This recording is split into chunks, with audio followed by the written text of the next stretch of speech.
Ninakukaribisha katika mfululizo wa masomo ya kesha la asubuhi, na leo ikiwa ni Aprili 6 ya mwaka wa 2025. Tuombe. Mtakatifu, mtakatifu, mtakatifu, Baba yetu na Mungu wetu uliye mbinguni, jina lako takatifu litukuzwe. Ufalme wako uje na mapenzi yako yatimizwe.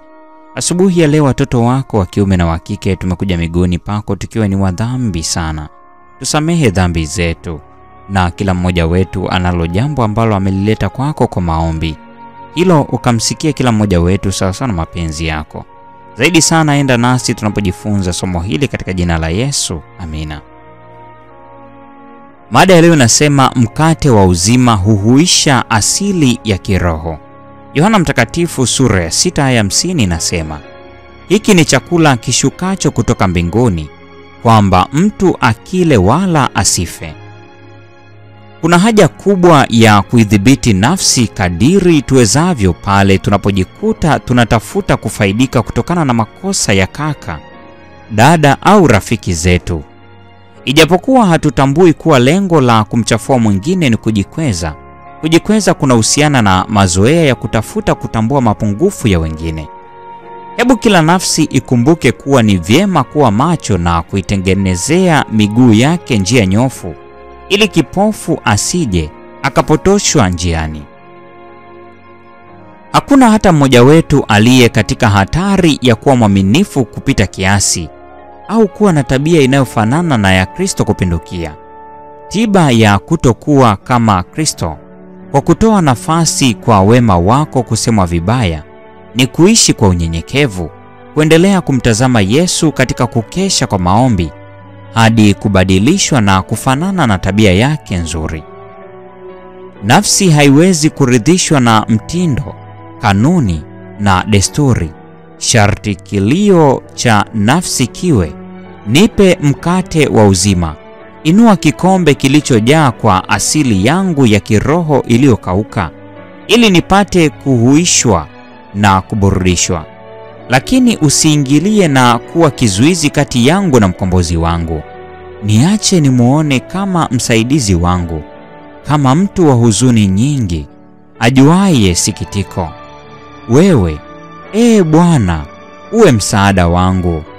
Wewe ulijeruhiwa kwa ajili ya makosa yangu, alichubuliwa kwa maovu yetu, na kwa kupigwa kwake nimepona.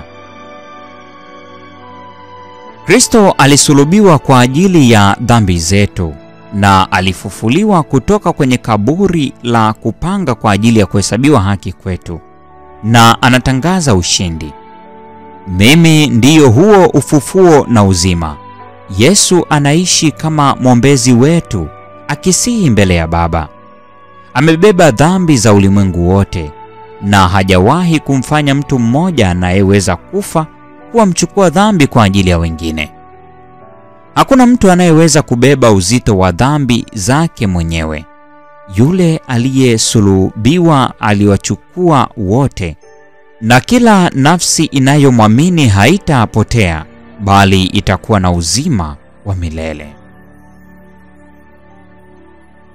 Wanafunzi wa Kristo watafanywa kufaa kwa neema yake kwa kila jaribu na jaribio anapojitahidi ili kufikia ukamilifu wa tabia.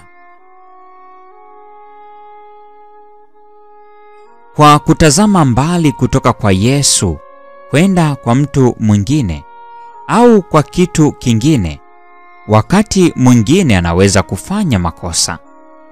Lakini mara tu anapoonywa juu ya hatari yake, anakaza tena macho yake kwa Yesu, ambaye ndani yake tumaini lake la uzima wa milele limekitwa, naye anaweka miguu yake katika nyayo za Bwana wake na kusafiri salama.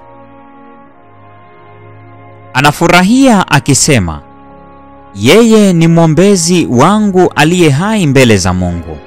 Anaomba kwa niaba yangu. Yeye ndiye mtetezi wangu, na ananivika ukamilifu wa uadilifu wake. Haya ndiyo yote ninayohitaji ili kuniwezesha kuvumilia aibu na lawama kwa ajili ya jina lake zuri.